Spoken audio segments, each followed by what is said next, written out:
So మేము తెలంగాణ నుంచి వచ్చినాం జర్నలిస్టులం కొంతమంది.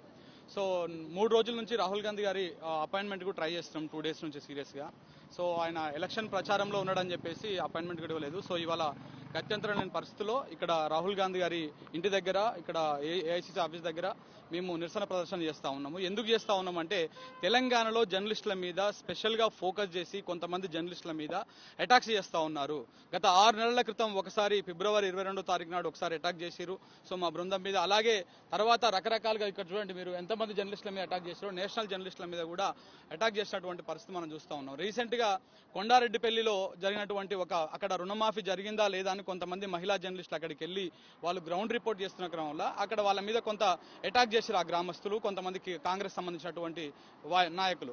సో చేస్తే వాళ్ళ మీద అటాక్ జరిగిన తర్వాత మేము పోలీస్ స్టేషన్ దగ్గరికి వెళ్ళినాము, వాళ్ళ వాయిస్ తీసుకుందామని, ఏం జరిగిందని చెప్పేసి తెలుసుకోవడానికి పోతే మమ్మల్ని కూడా వాళ్ళు కొండారెడ్డిపల్లి నుంచి కొంతమంది కొండలరెడ్డి బ్రదర్స్, ఎవరైతే సీఎం ముఖ్యమంత్రి రేవంత్ రెడ్డి తమ్ముడు ఉన్నాడో కొండలరెడ్డి గారు, వారి అనుచరులు కొంతమంది మమ్మల్ని కారులో చేజ్ చేసి, సినిమాలో మాదిరిగా చేజ్ చేసి ఆల్మోస్ట్ కొండారెడ్డిపల్లి కా నుంచి వెల్దండ పిఎస్ దాకా 30 కిలోమీటర్లు మా కారుని 150 కిలోమీటర్ల స్పీడ్తో చేజ్ చేశారు.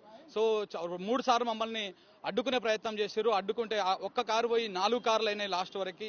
రకరకాలుగా చేజ్ చేసి హింసకు ప్రేరేపించేటువంటి విధంగా వాళ్ళు అటాక్ చేయడానికి ప్రయత్నం చేశారు. మేము చివరికి వెల్దండ పిఎస్లోకి వెళ్ళి మా ప్రాణాలను మేము రక్షించుకున్నాము. అంటే తెలంగాణలో రోడ్డు బయటికి వచ్చి గ్రౌండ్కి వచ్చి రిపోర్టింగ్ చేసేటువంటి పరిస్థితి లేదు, ప్రజల కోసం మాట్లాడే పరిస్థితి లేదు.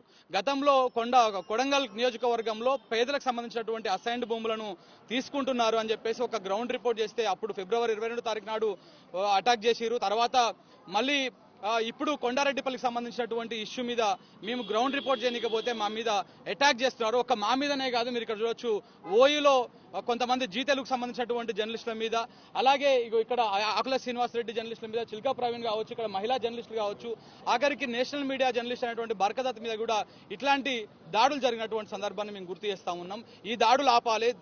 మన రాహుల్ గాంధీ గారు రాజ్యాంగం గురించి లేకపోతే దీని గురించి చాలా గొప్పగా చెప్తున్నారు. తెలంగాణ రాష్ట్రానికి వచ్చి కూడా వారు చెప్పిపోయారు. కానీ అక్కడ వాళ్ళ గవర్నమెంట్, కాంగ్రెస్ గవర్నమెంట్ జర్నలిస్టుల మీద దాడులు చేస్తూ ఉంది, జర్నలిస్టులని అటాక్ చేసేటువంటి ప్రయత్నం చేస్తూ ఉన్నారు. వాళ్ళు మనుషులను డైరెక్ట్గా కేసులు పెట్టవచ్చు. ఒకవేళ మేమేమైనా తప్పు మాట్లాడి ఉన్నా, తప్పు రాసినా, ఏమైనా చేసినా మా మీద కేసు పెట్టవచ్చు, తప్పు లేదు చట్టం ప్రకారం. కానీ మా మీద ఫిజికల్గా అటాక్ చేయడానికి ప్రయత్నం చేస్తూ ఉన్నారు. మా ఆఫీస్లో చుట్టుముట్టు కూడా కొంతమంది నయీం గ్యాంగ్ అనుచరులను పెట్టి దాంట్లో ఇస్తారు. మొన్న అటాక్ అయినటువంటి చేజింగ్ లో కూడా నయీం గ్యాంగ్ అనుచరులు ఉన్నారు.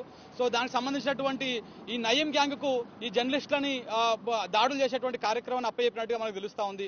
సో దానికోసము మేము అక్కడ జర్నలిజంలో మేము బయటికి వెళ్ళాలంటే భయం అవుతా ఉంది. సో కాబట్టి ఇక్కడ రాహుల్ గాంధీ గారికి విజ్ఞప్తి చేద్దామని ఇక్కడికి రావడం జరిగింది. కానీ ఆయన 2 డేస్ నుంచి మాకు అపాయింట్మెంట్ ఇవ్వకపోవడంతో ఇవాళ మేము విధిలేని పరిస్థితిలో మేము ఇక్కడ రాహుల్ గాంధీ ఇంటి దగ్గర, ఏఐసీసీ ఆఫీస్ దగ్గర మేము నిరసన ప్రదర్శన చేస్తా ఉన్నాం. తెలంగాణలో లక్షలాది మంది జర్నలిస్టులు ఉన్నారు, నలుగురే ఎందుకు ఇక్కడికి వచ్చారు, ఎందుకు మిమ్మల్ని టార్గెటెడ్ గా మీపై దాడులు జరుగుతున్నాయి అంటే ఏంటి తెలంగాణలో అసలు వాస్తవ పరిస్థితి?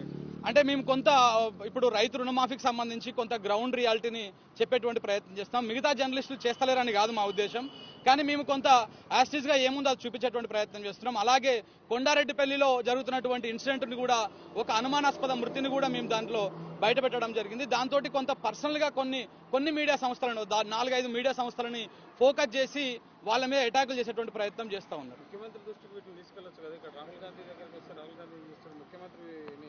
సో ముఖ్యమంత్రి కుటుంబ సభ్యులే చేస్తున్నప్పుడు ముఖ్యమంత్రి గారికి చెప్పడంలో అక్కడ అర్థం లేకుండా ఉంది. ఎందుకంటే రాహుల్ గాంధీ గారే అక్కడికి వచ్చి మేము ఇక్కడ ప్రేమని మా తెలంగాణ వీధుల్లో పంచుతాము అని చెప్పేసి రాహుల్ గాంధీ గారు అక్కడికి వచ్చి స్పీచ్లు ఇచ్చారు. సో కాబట్టి దేశమంతా విద్వేషంతో మోడీ నింపేసిండు, మేము ప్రేమని వంచుతున్నామని చెప్పిండు. మరి తెలంగాణ వీధుల్లో అయితే ప్రేమ లేదు, అక్కడ కూడా కక్షపూరిత రాజకీయాలతోటి మేము మా ఓన్ ఇండిపెండెంట్ గా మేము జర్నలిజం చేసుకుంటుంటే ఫీల్డ్కి పోతా ఉంటే మమ్మల్ని కొన్ని పార్టీలకు అంటగట్టి ఈ విధంగా వాళ్ళ పర్సనల్ రాజకీయాలతోటి మా మీద అటాక్స్ చేస్తూ మమ్మల్ని భయభ్రాంతులకు గురి చేస్తున్నారు. అందుకోసమని రాహుల్ గాంధీ గారికి ఇక్కడికి వచ్చి విజ్ఞప్తి చేద్దామని ఇక్కడికి రావడం జరిగింది. ప్రభుత్వానికి వ్యతిరేకంగా మీరు కథనాలు నడుపుతున్నారా? ప్రభుత్వానికి వ్యతిరేకంగా నడపట్లేదండి, మేము ప్రజల కోణంలో నడుపుతా ఉన్నాం. ప్రజలకు వాస్తవాలు చూపించేటువంటి ప్రయత్నం చేస్తా ఉన్నాం. రైతు బంధు ఎందుకు రాలేదు ఇప్పటిదాకా, రుణమాఫీ మొత్తం పూర్తి స్థాయిలో కాలేదన్నటువంటి విషయాన్ని మాత్రమే మేము ప్రజలకు అందించేటువంటి ప్రయత్నం చేస్తా ఉన్నాం.